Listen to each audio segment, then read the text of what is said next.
Tá legal, muito boa noite a todos. Nós estamos na terça-feira com sucesso e hoje nós temos a apresentação do Jefferson. Ok, Jefferson, fique à vontade, tá bom? Ok, Passo a palavra para você, eu fecho meu microfone, fique à vontade. ok, muito obrigado. Primeiramente, eu gostaria de agradecer, né, a oportunidade que vocês estão dando para a gente bater um papo, né? Eu pensei em fazer algumas apresentações, trazer alguns números, mas a internet já tem muita informação, né, sobre esse mercado, e aí eu decidi bater um papo com vocês. Então, a apresentação não vai ter muitos slides, vai ser mais conversado, né, vai ser um bate-papo mesmo. O Roberto levantou a mão, não está me ouvindo, Roberto? Roberto, desculpa. Isso aí ia pedir uma gentileza. Eu não sei se está assim para todos, mas eu estou ouvindo um pouco baixo. E não sei se isso, para fins de gravação, vai interferir ou não. Se conseguir ampliar um pouquinho, eu acho que ficaria melhor. Tá, deixa eu aumentar o volume aqui. Estão me ouvindo bem agora? Melhor. Melhorou? Melhorou um pouquinho. Estava baixo mesmo.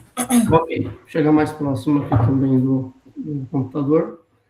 Bom, então, como eu estava dizendo, eu resolvi fazer um bate-papo, né, a gente trocar figurinhas também, e esse assunto dessa apresentação, desse bate-papo com vocês, surgiu também de uma conversa, né, minha com o Leandro, né, numa das reuniões da empresa, e aí ele achou interessante, né, o assunto que a gente estava conversando e propôs para a gente fazer, né, para eu fazer uma apresentação aqui e abrir, ampliar esse espaço para vocês também. Né, confesso que eu não conheci o grupo de vocês, o Leandro me apresentou, eu gostei bastante, achei muito interessante.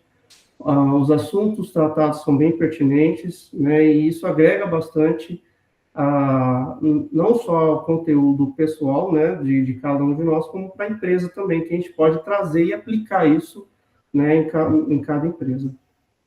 Bom, para quem não conhece ainda, né, meu nome é Jefferson de Carvalho, eu atuo na área de TI já há mais de 30 anos, né, desde sempre atuo com TI.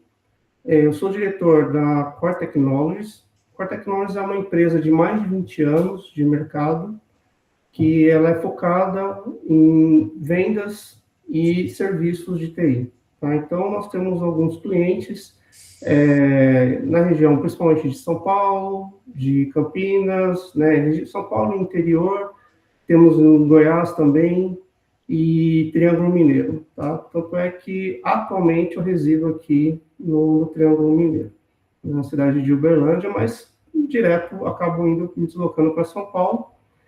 E a gente tem alguns clientes que já estão num passo bem avançado de utilização da IA, e tem outros clientes que ainda são aversos. E a gente estuda isso, né? Como que por que esses clientes, qual o medo desses clientes de irem para o mercado, né, que estão no mercado hoje corporativo, qual é o medo deles de utilizarem a IA, e também estuda os que estão utilizando, quais são os ganhos, o que eles estão fazendo, para a gente conseguir não somente vender mais serviços e produtos para esses clientes, mas também entender o mercado como um todo e sua dinâmica, né?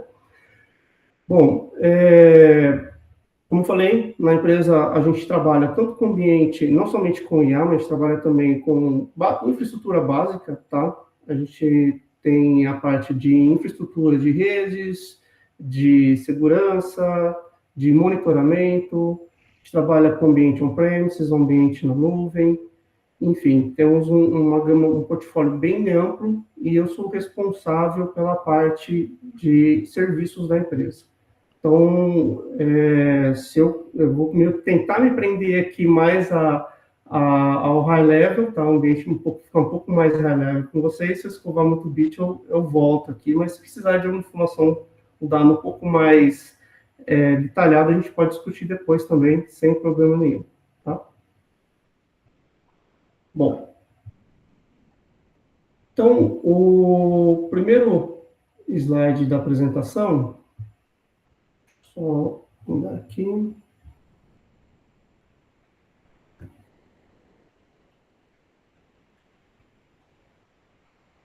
Vocês estão vendo minha tela? Ainda não. Não. Então, vou colocar aqui.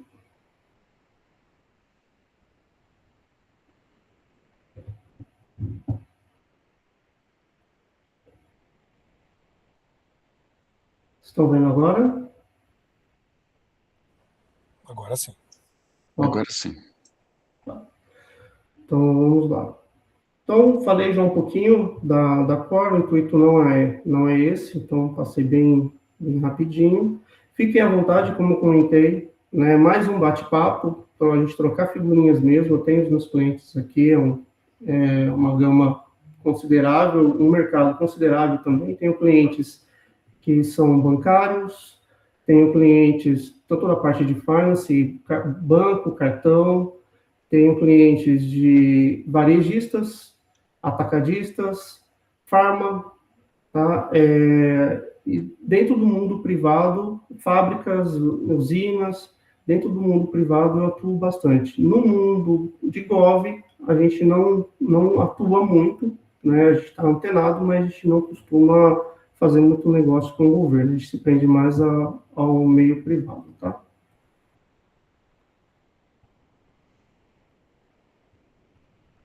Bom, o contexto atual, né? A inteligência artificial é uma ferramenta estratégica para melhorar as decisões e eficiência operacional, né? Então, isso todo mundo já sabe o que ela faz parte, né, de uma estratégia corporativa, né? O foco dela deixou de ser inovação e passou a ser um resultado, né? Então, hoje, quem utiliza a inteligência artificial, as empresas têm um ganho significativo de resultados, têm vantagens bem interessantes, né, em termos de automação, em termos de velocidade, custo também, estão conseguindo reduzir bastante custo, né? E as empresas buscam eficiência, escala e decisão baseada em dados, né? Eu costumo dizer que a base da inteligência artificial são os dados. Se o cliente ele utiliza uma base de dados ruim, não existe inteligência artificial no mundo que resolva a questão dele. Então, uma coisa muito importante que a gente vê no mercado, né, atual é que, muitas vezes, o cliente ele não tem nem a base, né, ou a empresa não tem nem a base interessante lá de dados, e ele busca já utilizar uma inteligência artificial ou qualquer que seja outra tecnologia. Pelo que a gente já aprendeu, isso não dá certo. Né? Isso é até um caso muito comum que não é nem com IA. Eu gosto de citar porque a pessoa fala, a IA ela traz muita informação imprecisa, ela não traz dados realistas. Então, uma informação muito importante é a questão dos silos de dados. Onde estão esses silos, como você os trata, se esses dados estão crus, se você precisa utilizar um ETL para você melhorar aquela, né, dinâmica daquele dado, trabalhar aquele dado, para que a inteligência artificial possa utilizá-lo da melhor forma possível. Tem um exemplo que eu costumo usar sempre, é da observabilidade, né? Observabilidade, a gente sabe, não é uma inteligência artificial, né? A observabilidade, ela trabalha, né, normalmente a gente utiliza ela bastante no meio do monitoramento, só que a gente tem alguns clientes onde a gente apresenta um modelo de monitoramento e o cliente ele costuma utilizar, as empresas costumam utilizar a observabilidade sem ter essa base. E aí o que acontece? A observabilidade, basicamente, o que ela faz no monitoramento? Ela observa um ciclo, um determinado período, e de tempos em tempos ela começa a entender que aquilo é comum ou não, ou seja, ela vai ajustando os thresholds de um monitoramento. Se é comum para um cliente, por exemplo, ter pouca memória no servidor ou ter pouco espaço em disco em um servidor, aquela inteligência, aquela observabilidade, aquela ferramenta, ela vai entender aquilo, ela vai perceber que aquilo é um comportamento normal, natural do ambiente, e aí ele vai ajustando o threshold aos poucos, vai aumentando ou reduzindo conforme o comportamento do ambiente. Porém, o que acontece? Normalmente o cliente não tem nem a base, e aí a parte de monitoramento dele fica muito prejudicada, porque ele tem, por exemplo, né, um cliente que tem um storage que toda hora ele está topando, ele está sempre enchendo o storage e é considerado um falso positivo. Ele rola um backup, aquele backup é salvo dentro do disco, e aí aquele disco lota, ele enche, e depois, imediatamente, a ferramenta de backup ela já elimina aquele dado, ela faz o backup e elimina aquele dado. O que acontece? A ferramenta de observabilidade ela vai aprendendo aquilo. Se isso não é tratado, se isso sempre vira um alerta dentro do monitoramento, isso passa a ser algo comum. E a observabilidade não atua mais como um crítico, ele abaixa o nível de severidade. Então, eu tenho vários clientes, por exemplo, que utilizam ferramentas de observabilidade e dizem que ela não funciona, porque quando a gente vai analisar, a base dele está cheia de falso positivo. A base de dados dele, as informações que ele está dando para a ferramenta utilizar, ela é muito falha, né? Tem muito lixo ali, muito falso positivo, e faz a ferramenta tomar a decisão errada. Então, a base de dados, assim como a observabilidade, também para as ferramentas de inteligência artificial, ela é fundamental para que você tenha sucesso ou não no aprendizado daquela inteligência, né? Seja ela qual for. É muito comum clientes também utilizarem a base de dados sem trabalhar ela. Então, uma coisa que a gente encontra muito também no mercado, né, o cliente, ele utiliza a base de dados, ele armazena, joga tudo num silo, só que aí as datas vêm em formato um padrão americano, outro um padrão brasileiro, formato Zulu Time, né, hora zero, as outras DMZ, a outra no horário do Brasil, -3. Então, essas informações todas precisam ser muito bem tratadas e a gente precisa começar ali com a base da informação para que a inteligência artificial possa trabalhar esse dado da forma correta. A gente sabe, né, que a inteligência artificial nada mais é do que alguns algoritmos que a gente utiliza para poder chegar num resultado, né, bem próximo ali, bem plausível, perto da realidade, né?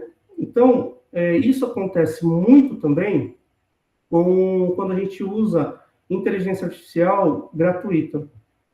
Quando eu vejo muitas empresas também utilizando, não tem uma política adequada de utilização de inteligência artificial, e eles acabam deixando meio que aberto, e os usuários, os clientes, os funcionários todos, eles tendem a utilizar a inteligência artificial da pior forma possível dentro da empresa. Eles sabem que, eles ouvem muito falar no mercado, eles sabem que aquele produto é bom, pode ajudar, pode facilitar, e acabam utilizando da pior forma possível, né? A gente entende que algumas empresas também que não adotaram ainda inteligência artificial precisam fazer isso de alguma forma bem rápida e incluir as suas políticas de segurança, incluir as suas políticas de utilização. Por quê?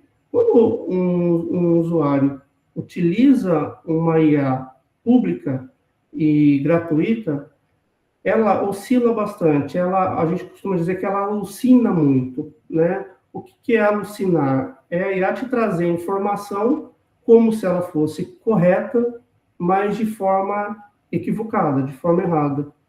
E as pessoas acreditam muito naquilo que a inteligência artificial traz. Então, é muito importante que as empresas que ainda não absorveram a inteligência artificial, que não adotaram isso para dentro da corporação, que elas façam isso da forma mais rápida possível e comece a colocar esses limites, né? Eu já vi alguns casos, por exemplo, de clientes que pegaram a base de dados, por exemplo, folha de pagamento, é um caso bem público, né, e bem conhecido. Um funcionário, certa vez, pegou uma base, uma informação, uma planilha de pagamento, uma folha de pagamento, subiu numa IA pública e gratuita e pediu para fazer alguns ajustes dessa planilha. A inteligência artificial atuou da forma correta, trouxe o resultado correto, porém, aquelas informações que estavam contidas ali, a folha de pagamento, os dados críticos, sensíveis daquela empresa, eles vão servir de aprendizado para aquela nuvem gratuita.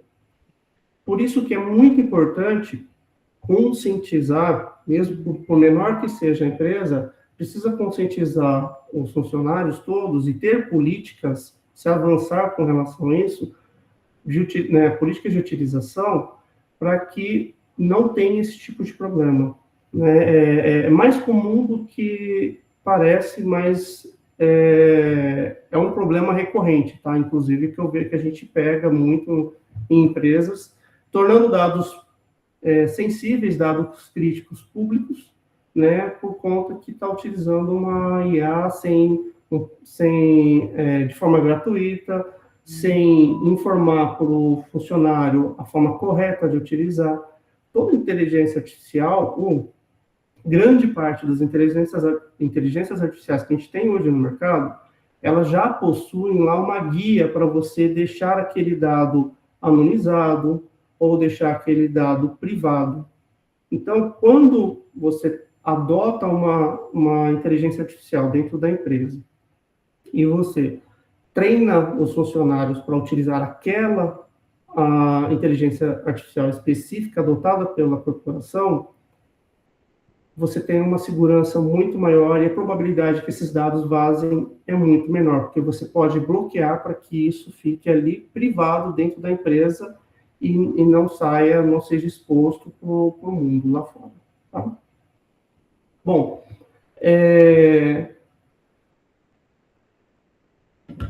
alguém tem algum caso para falar sobre isso? Alguém gostaria de comentar?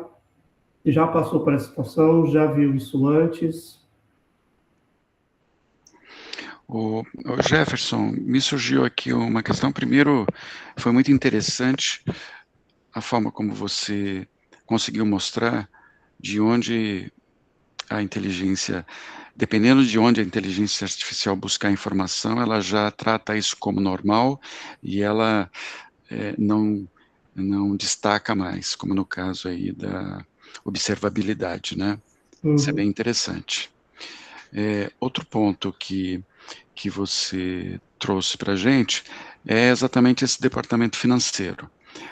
Hoje, considerando aí o seu mercado, as empresas estão ainda por departamento, cada um usando da melhor forma que pode usar, e quando é que vai chegar no board? Quando é que os departamentos jurídico, financeiro, comercial, marketing e as demais áreas vão conseguir se estruturar para poder chegar a informação até o board de uma forma, vamos dizer, correta, sem erros, né? Como da observabilidade. Boa pergunta. Pelo que eu vejo no mercado atualmente, quem mais utiliza, e bate com algumas pesquisas, tá?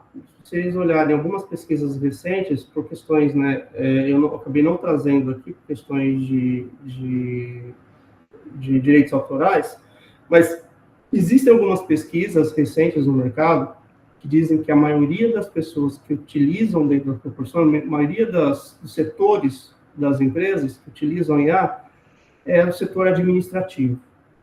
A parte administrativa utiliza bastante isso. Por quê? Ela traz de forma rápida e precisa, se você trabalhar os dados, se você tem uma base de dados consistente, se você possui um data lake, por exemplo, bem trabalhado, ela dá para os gestores, de uma forma bem rápida e precisa, as informações que ele precisa, né? Até então, antes do conceito de vir à tona novamente a inteligência artificial, que a gente sabe que A inteligência artificial, ela nasceu já nos anos 50, né? Ela é bem antiga, né? É um conceito que não é novo, ele está sendo empregado agora por questões de recursos que nós temos hoje, né? Que são as GPUs. Aprendeu-se que não somente as CPUs processavam, mas GPUs também têm um poder de processamento. Não é à toa que a NVIDIA hoje é uma das empresas que mais cresce no mundo. E aí, então, começou a utilizar as GPUs para fazer a transação de inteligência artificial. E essa transação é uma transação de forma diferente da normal, que um processador, um CPU normal utiliza, né? Ele é bem mais performático para esse determinado de tratativa, para essa determinada tratativa. E aí, o que acontece? Hoje, o que a gente percebe é que, nos setores das empresas, nós temos a parte administrativa, utiliza bastante para fazer gráficos, para obter informações em tempo real. Nós mesmos aqui na Core Technologies, a gente tem um sistema de monitoramento, né, de performance, monitoramento básico, um NOC, e temos um SOC, que é monitoramento de segurança também. A gente utiliza a IA na nossa base de dados, justamente para quê? Para disponibilizar para o cliente uma consulta rápida. Se ele quiser saber, naquele momento, quais são os servidores que mais estão dando problema de performance, ele traz ali num prompt de WhatsApp ou num painel, onde ele pode logar e ter aquela informação em tempo real. E mais do que isso, né? Antes da inteligência artificial, a gente precisava criar um dashboard para cada executivo ou para cada setor da empresa. Né? O dado que eu mostro para o executivo de negócio não é o mesmo dado que eu mostro para o técnico. Se eu falar para o executivo do negócio que o servidor X está com pouca memória, ele não sabe o que roda naquele servidor X. Então, ele precisa saber quais são os serviços dele, qual é a operação, qual é o business dele que está fora ou sendo comprometido, né? E qual é o tempo aproximado para retorno, restabelecimento daquilo. Quando a gente utiliza a IA nesse meio, por exemplo, eles conseguem ter uma forma... eu entrego uma console e, de forma muito rápida, ele consegue, tanto o técnico quanto o diretor da empresa, o CEO, os C-levels da empresa, eles conseguem fazer as pesquisas e fazer criar o dashboard dele ali, de forma muito rápida, gerar o gráfico dele, sem precisar depender de outra empresa, depender de criar, fazer uma coisa de forma manual, né, que levava bem mais tempo. Outras áreas que utilizam bastante a parte de jurídico.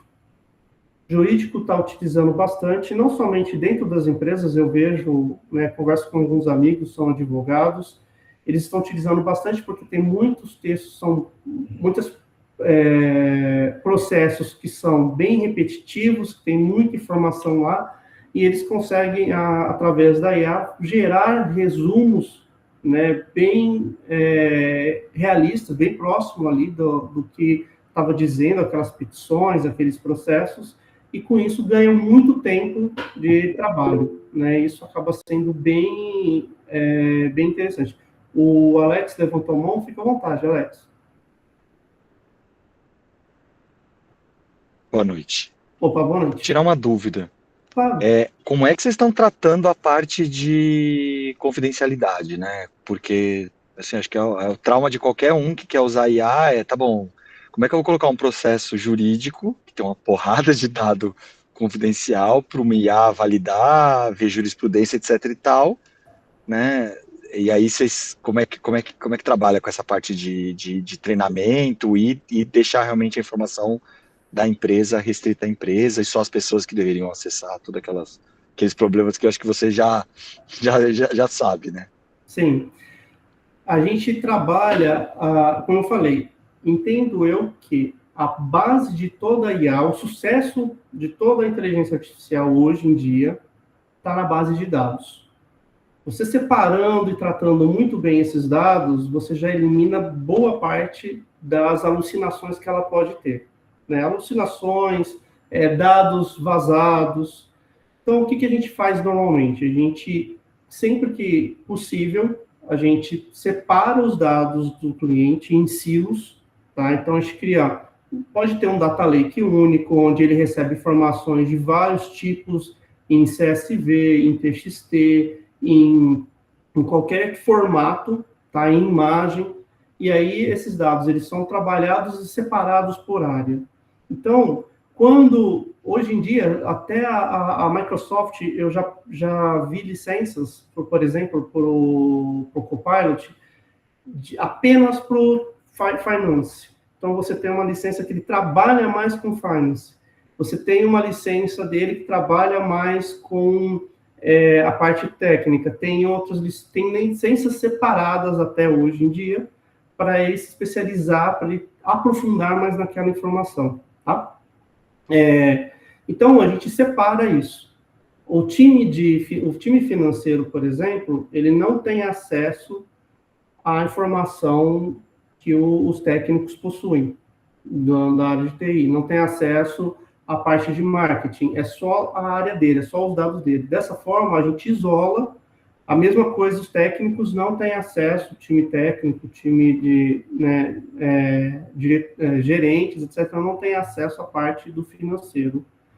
A gente elimina já esse gap já na própria fonte de dados, entendeu? Dessa forma, a gente cria um prompt ali, um login, um acesso direto do financeiro nos dados do financeiro, entendeu? E aí eu não junto informação, nesse caso, entre as áreas. Respondi a sua pergunta?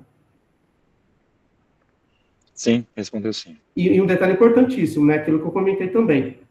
Utilizar, dentro da corporação, foque para utilizar os dados da corporação. Se você deixar aberto, ela vai alucinar, tá? A não ser que isso depende muito, né? Por exemplo, numa IA generativa, o que a gente costuma fazer bastante? A gente cria uma persona, tá? Se eu falar alguma coisa aqui que vocês não entenderem, pessoal, fique à vontade para questionar, tá? Então, a gente cria personas. Hoje em dia, as clouds trabalham com multipersona, alguns modelos. A gente cria uma persona e dá essa persona para a IA trabalhar, informando o seguinte: você vai utilizar única e exclusivamente os dados contidos aqui na sua base de dados, nesse banco de dados que eu estou te disponibilizando, e quando você não achar esses dados, ou para tirar dúvidas, fazer algum título de comparação, você pode buscar documentos que estão, e aí eu posso listar, tá? Eu posso gerar ali quais são os documentos que aquela IA pode consultar. Então, por exemplo, se eu estou tratando de dados financeiros, eu dou alguns sites de consulta, alguns sites confiáveis. Então, ela pode ir na B3, ela pode consultar um jornal, ela pode consultar alguns sites em específico, né, um banco central, enfim, para tirar alguma possível dúvida, obter alguma informação de uma legislação, de alguma regra, mas eu já defino ali, limito a base de dados e defino a fonte de consulta externa. Dessa forma, a gente consegue tornar esse dado privado ali e não deixá-lo público para qualquer outra pessoa poder ter acesso, tá? Fica à vontade. Alex levantou a mão novamente. Tem mais gente com a mão levantada? Fique à vontade. Não, o meu eu esqueci de baixar. Tô baixando aqui. Tranquilo. Valeu. Ô Jefferson, aqui é o Márcio. Eu acho que você está colocando uma questão muito importante, né?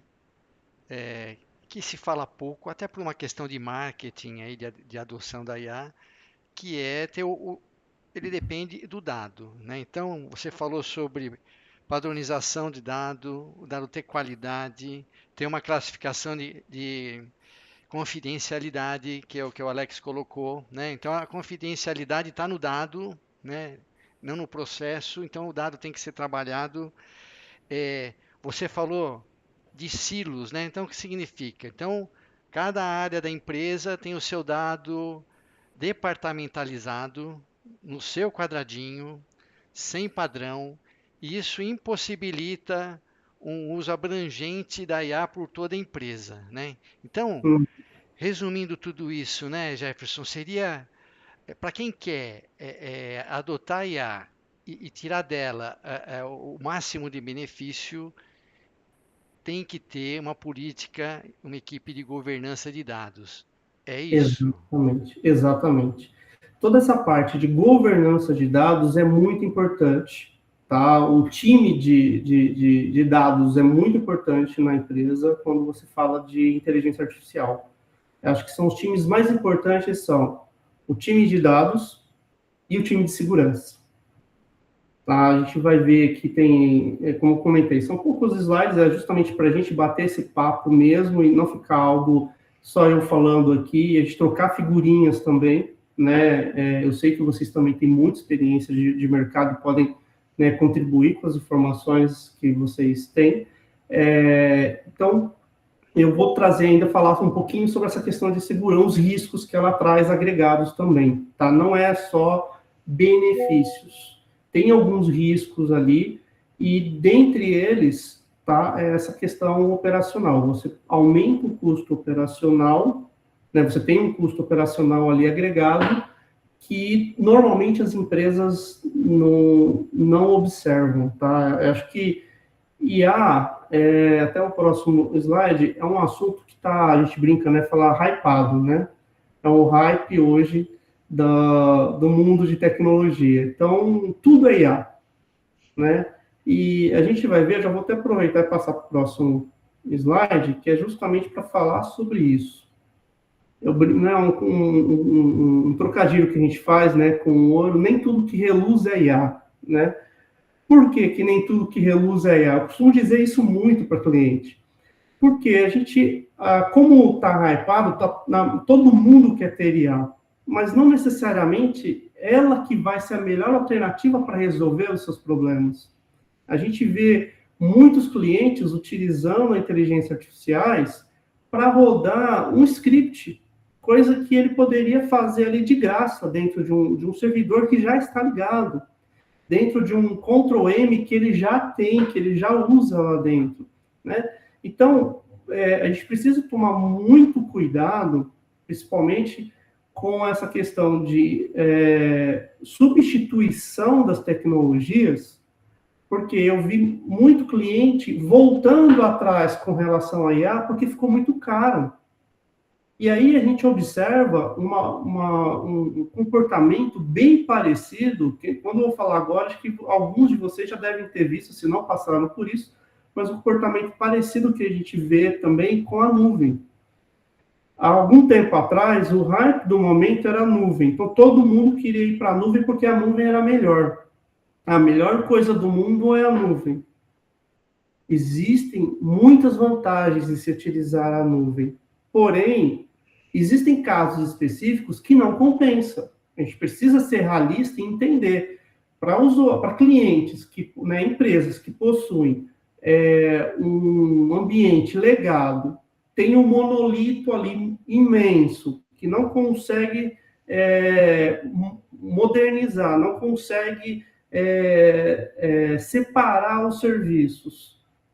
Esse cliente, se ele vai rodar somente esse monolito, se ele analisar somente esse monolito, onde ele tem que criar um servidor, rodar aquilo como IaaS, por exemplo, a nuvem provavelmente não vai ser a melhor estratégia de utilização para ele, ao menos para aquele workload, né? E aí a gente vê que muita gente que foi para a nuvem no passado, hoje está voltando para o ambiente on-premises.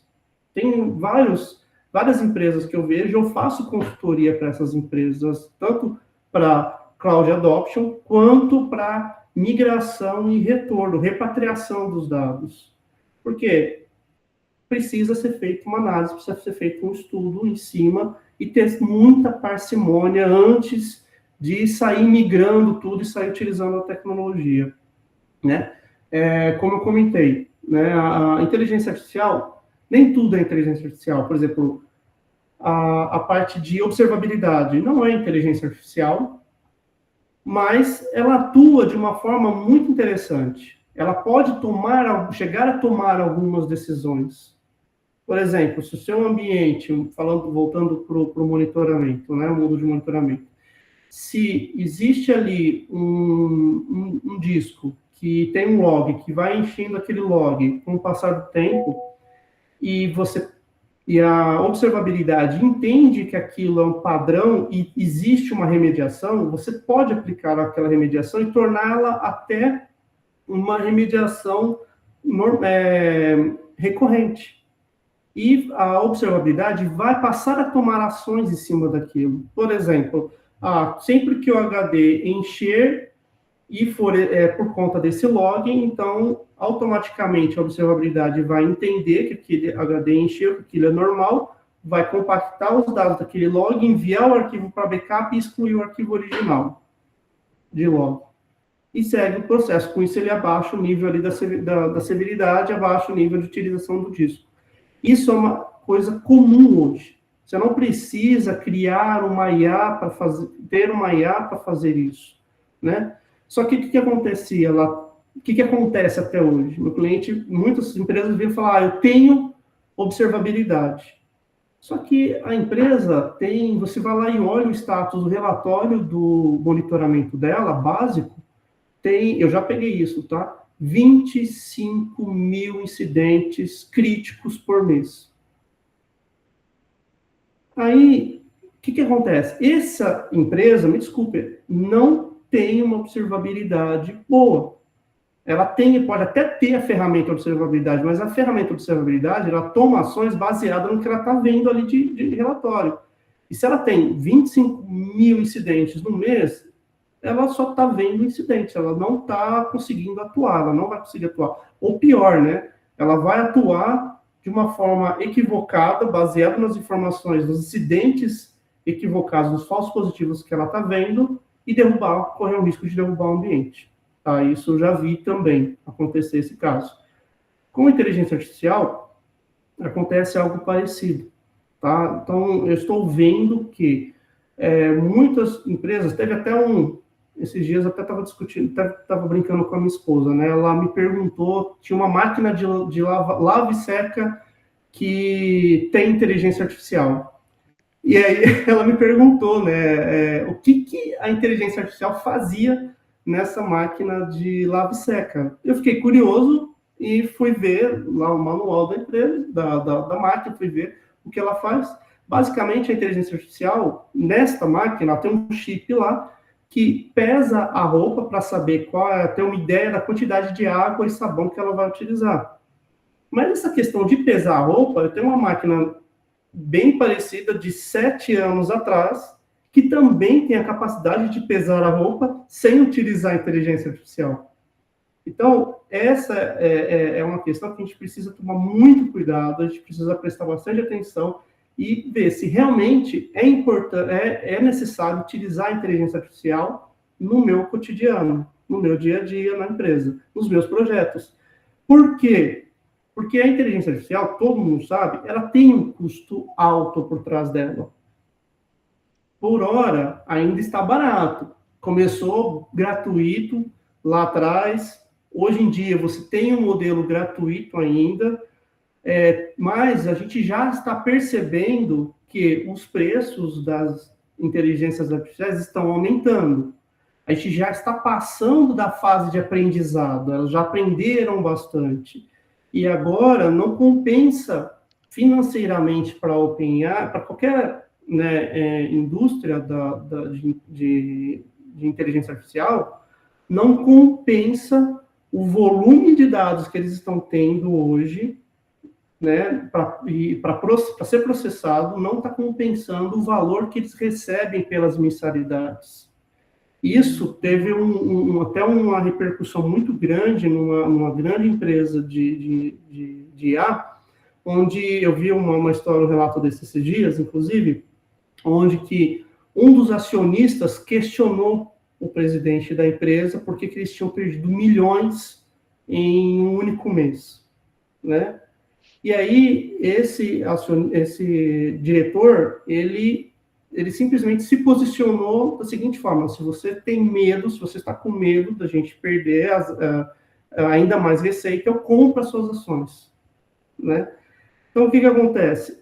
A empresa, as grandes empresas de IA, elas vivem muito de marketing ainda, e o lucro delas ainda tem muito investimento, mas o lucro delas real mesmo com a utilização com os usuários, ele ainda é baixo com relação ao esperado. O retorno da IA ainda é baixo para essas empresas, né? Pode, são empresas imensas, têm aportes imensos, mas a conta começa a não fechar. Tem alguns, eu vi há uma semana atrás, um podcast bem interessante, inclusive recomendo para vocês, da Inteligência Limitada, falando de são dois especialistas ali, dois cientistas conversando sobre a bolha da IA.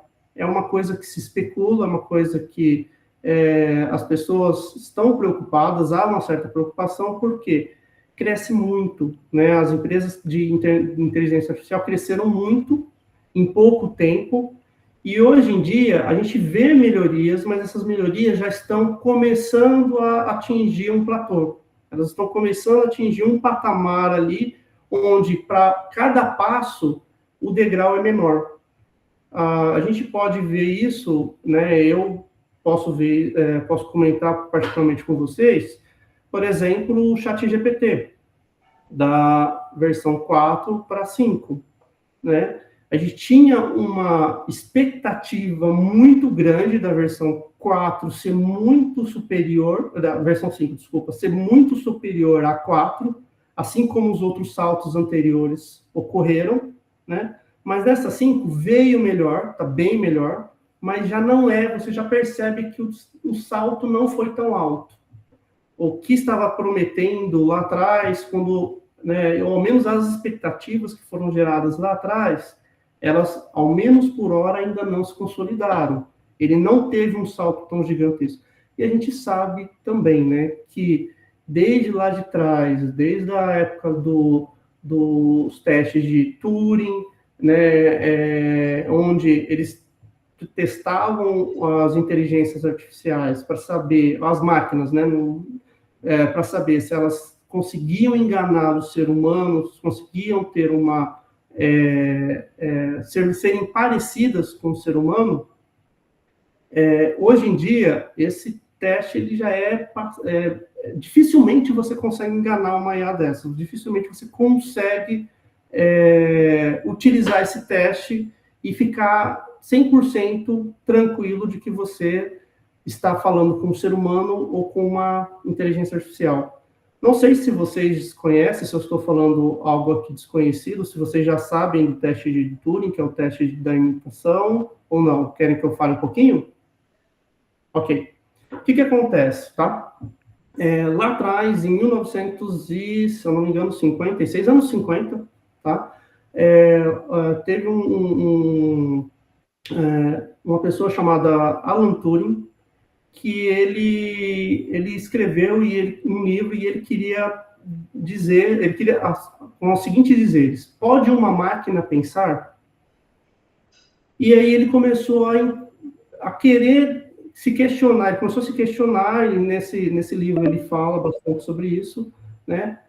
Até que ponto as máquinas poderiam evoluir e se parecer com a gente, ou até mesmo nos substituir. Desde então, ele conseguiu criar um teste bem interessante para você ter uma ideia do poder daquela inteligência artificial e saber se aquela inteligência artificial ela consegue enganar o ser humano ou não. Qual é o quão inteligente ela é. Medir a inteligência da inteligência artificial. E aí, o que acontece? Como que é o teste de Turing, né, que é o teste da imitação? Basicamente, é como se você pegasse duas pessoas e um computador. E aí colocasse uma pessoa e um computador em uma sala e uma outra pessoa, que seria o juiz, numa outra sala isolada. E aí, essa pessoa, que é o juiz, ela faz algumas perguntas, e essas perguntas vão ser através de linha de texto, ela digita algumas perguntas, e essas perguntas chegam até o uso ao ser humano e também à máquina. E ambos respondem, fazem as respostas, e o juiz analisa para determinar quem é o ser humano e quem é a máquina tentando se passar por um ser humano. Tá? E aí, basicamente, o que acontece? Desde aquela época para cá, foram desenvolvidas teve uma IA, né, bem famosa chamada Elisa, que conseguiu chegar muito, ter para a época era fantástica, tinha ela teve uma performance muito boa com o teste de Turing, né, ela é bem parecida mesmo com o ser humano, mas desde lá para cá evoluiu muito. Teve alguns períodos ali, anos 70, anos 80, anos 90, que não teve uma evolução muito significativa, mas dos anos 2000 para cá, de 2020, por exemplo, né, para cá, os saltos estão sendo gigantescos, né? E eles conseguiram melhorar a complexidade da inteligência artificial e foram avançando exatamente aqui nesse gráfico, nesse desenho que a gente tem aqui, né? Então, a gente tem a inteligência artificial, que ela engloba machine learning, tá? Que é alguns conjuntos, como que ele trabalha? Ele detecta conjuntos de palavras e ele tenta tornar essas palavras, buscar palavras semelhantes a ela, ou conjuntos semelhantes, então ele tenta classificar cada uma dessas palavras, né? Tem o deep learning, que ele consegue fazer isso, mas de uma forma bem mais aprofundada, bem analítica, tá? E aí, já entrando num outro conceito, uma outra forma, ele usa um meio parecido com os neurônios, então a gente costuma dizer que é linguagem neural, tá? Ele utiliza a linguagem neural, que é uma forma diferente de pegar as palavras e os dados e trabalhar eles. Eles trabalham juntando vários pontos, vários neurônios, é como se fossem vários neurônios digitais, cada um trabalha uma coisa específica, faz um filtro específico, e eles vão juntando um com os outros até chegar na palavra mais próxima, na solução mais próxima, tá? E aí a generativa, que é o último nível que a gente teve, né, de evolução significativa da IA, que é ela poder criar conteúdo sozinho. Ela consegue criar conteúdo próprio. E ela aprende sozinha, onde você consegue, por exemplo, com inteligências artificiais, eu uso bastante o Humanos, não sei se vocês conhecem, o Humanos, ele é a primeira inteligência artificial que eu conheci, que você consegue utilizar várias personas, e você atribui essas personas. Por exemplo, você consegue falar o seguinte, eu quero escrever um texto. Ok, então eu vou ter o editor de imagem, e aí eu falo, você, IA número 1, vai ser o editor de imagem, de acordo com que o editor de texto escrever, você vai gerando as imagens. Eu tenho a IA número 2, que é o editor de texto, você vai escrever os textos. Eu tenho o pesquisador, e aí eu falo, baseado no que eu quero que você pesquise informações de, sei lá, quero escrever um livro baseado no qualquer figura, Adolf Hitler. Então, ele vai lá e busca todos os dados referentes a Adolf Hitler. E aí ele pensa, e eu quero que você pense como ele. E você consegue colocar isso. Eu quero que você agora é Adolf Hitler, você vai pensar com ele, escrever com ele. Para outra IA, eu posso colocar, você agora é um advogado atual e vai julgar, você é um psicólogo atual, né, e vai, baseado em livros de psicologia, você vai julgar o quociente, vai julgar a mentalidade dessa outra IA, que é a Adolf Hitler. E eles começam a conversar entre si, e aí vira como se fosse uma sessão, e ele vai escrevendo ali. É interessante, porque você coloca o que ele quer, ele vai escrevendo a conversa toda, as respostas de cada um, pergunta e resposta de cada um, e aí a outra IA que está junto ali, ela está ouvindo, ela está escrevendo, publicando, e a terceira IA está fazendo os desenhos do livro. Então, olha que mundo que a gente chega. A gente consegue colocar várias inteligências artificiais atribuir papéis específicos para cada uma delas e pedir para elas tomarem uma determinada ação de conversarem entre si. Então, baseado naquela conversação, eles geram um livro, geram um relatório, geram o que você precisar, e fica muito bom, é bem interessante, tá? Quem ainda não conhece o Humanos, fica a dica, é bem legal. O ChatGPT agora ele consegue fazer isso, você consegue atribuir várias personas para ele também, ele tem o conceito de né, multi-IAs ali, você consegue fazer isso de uma forma interessante também, tá? Ok? Mais algum ponto aqui? Alguém gostaria de comentar mais alguma coisa? Mais alguma informação? Gostaria de enriquecer mais? Não? Ok? Então... Não, acrescentar não, mas só informar que faltam 8 minutos. Ah, sim, Vou passar aqui. Eu coloquei poucos slides e ainda foi muito além do tempo. Então, a adoção de tecnologias no Brasil, como que está isso hoje? Né? Esse dado é lá do IBGE, não tem dados, eu procurei dados mais novos, tá? Ainda não saiu 2025, mas a gente pode ver o crescimento, né? Tudo está crescendo em termos de tecnologia, mas principalmente a inteligência artificial. No ano de 2022, só 16,9%, né, das empresas utilizavam a tecnologia da inteligência artificial, e já em 2024 foi 41,9%. Eu vi algumas informações de 60 e poucos por cento, tá?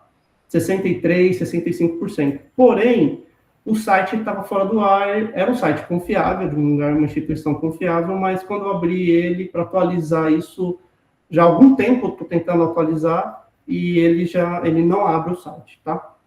Então, eu acabei não trazendo essa informação aqui, não atualizando por conta disso. Não tenho informação atualizada. E aqui, na direita, é o percentual do tamanho das empresas, né, que utilizam a inteligência artificial. Lógico, as Big Techs, as empresas maiores, né, elas têm ali com 500 funcionários ou mais, elas são as que mais utilizam, né, a inteligência artificial, seguido ali pelas empresas menores, né, de médio e de pequeno porte. Tá? Então, é natural isso, né? As empresas maiores, elas têm mais investimento, né, em novas tecnologias, e isso é um processo natural que a gente encontra no mercado. Tá? Outra coisa interessante é que os riscos da IA nas empresas, tá? Algumas coisas aqui eu já informei para vocês, né? Já falamos, como vazamento de dados e privacidade. Então, é muito importante isso, é um risco gigantesco, eu diria que é o maior, tá? De você vazar seus dados sem querer. Então, tendo muito cuidado com IAs que utilizam apenas o dado privado para você disponibilizar essa informação lá e travar isso para os seus usuários. Deepfake, desinformação e alucinação, como eu comentei, né? Dependendo da forma, é muito interessante. Se você fizer a mesma pergunta, se você pegar uma IA, por exemplo, gratuita, free, fizer a mesma pergunta para ela, agora, copiar a pergunta e amanhã colar a mesma pergunta, a resposta dos 2 dias vai ser diferente. Às vezes, na hora mesmo, você copia, a resposta é diferente. Se você mudar uma palavra, também mantendo o mesmo contexto, a resposta também é diferente. Então, a IA, a gente nunca pode esquecer, sempre validar os dados, sempre olhar, porque ela pode sempre alucinar, tá? Então, sempre desconfie do que a IA traz para vocês. Pode falar, Milton. Na verdade, complementando o que você está falando, eu estou usando hoje em dia um pouco do Copilot, o pago, não é gratuito. Uhum. E uma das coisas que eu tenho feito com ele semanalmente é gerar um gráfico com base num cronograma. Eu tenho uma colinha que toda semana eu uso as mesmas orientações. Cada semana ele me desenha um gráfico diferente. Sim. Eu só mudo o andamento do projeto, do cronograma. Mas o gráfico que ele gera, uma vez é verde, outra é azul, outra é colorido. Uma vez tem o índice, outra não. A orientação é a mesma. Uhum. Então, É bem assim, é bem isso. Ele faz o que ele quer, não o que você quer. Exatamente. Aí que, se você quiser, você que lute lá para falar, olha, não, gere esse gráfico colorido, olha, eu quero que você gere o gráfico neste padrão, neste formato. Aí você tem que interagir um pouco mais para ele ir ali saindo um pouco da alucinação ali, do mundo dele ali que ele acha que tá certo, né? Porque a IA nada mais é do que, pessoal, do que um conjunto de algoritmos.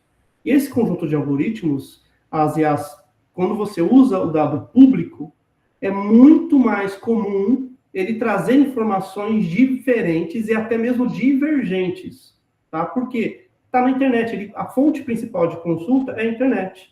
Quando você traz essa IA para uma empresa privada e fala para ela, você não vai inventar, e você escreve bem assim, tá? Você consegue definir a persona, você fala, olha, você não vai inventar nada, a sua única fonte de dados é a que eu estou te dando aqui, você só vai olhar para essa base de dados, mais nada.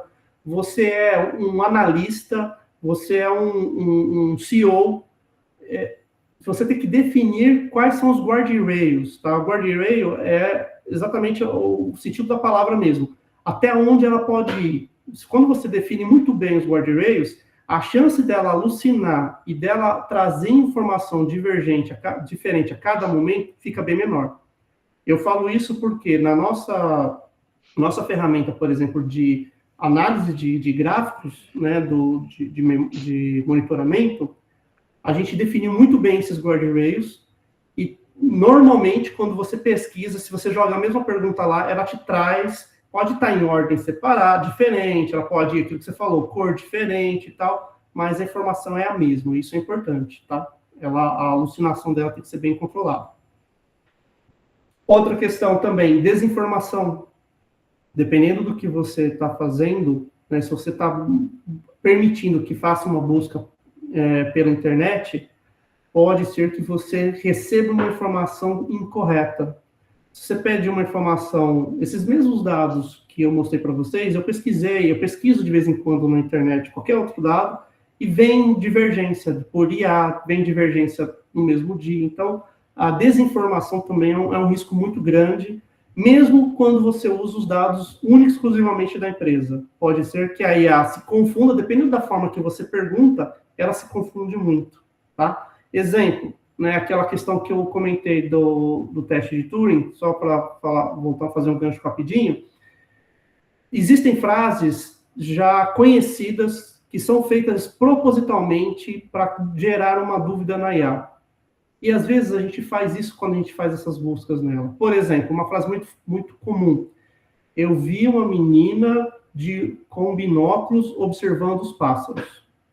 Quando eu falo que eu vi uma menina com binóculos observando o pássaro, você pode interpretar de duas formas. A gente, praticamente, normalmente, pensa o seguinte, quem está de binóculo? Sou eu ou a menina? A IA, na forma de interpretar dela, normalmente ela coloca que sou eu que estou de binóculos. Mas quando a gente para e pensa e reflete, imagina a cena, você percebe que a probabilidade